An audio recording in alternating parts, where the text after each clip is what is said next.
Go to the Basic menu. Find the Forever block. Drag the Forever block into the workspace. Go to the LED menu. Find the Plot Bar Graph block.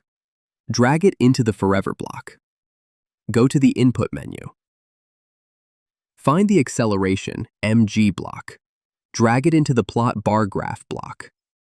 Type 1000 in the Up To space of the Plot Bar Graph block. Go to the Basic menu. Find the On Start block. Drag it into the workspace. Go to the Extensions menu and add the Data Logger.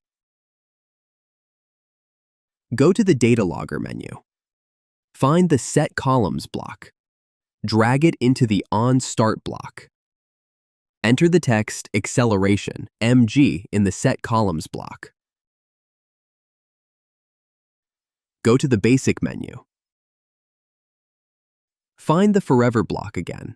Drag the Forever block into the workspace. Go to the Data Logger menu. Find the Log Data block. Drag it into the Forever block. Enter the text Acceleration MG in the Log Data block. Go to the Input menu.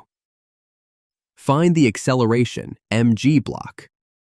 Drag it into the Log Data block. Go to the Basic menu. Find the Pause block. Drag it into the Forever block underneath the Log Data block. Type a number in the Pause block. Now, download the algorithm onto the microbit.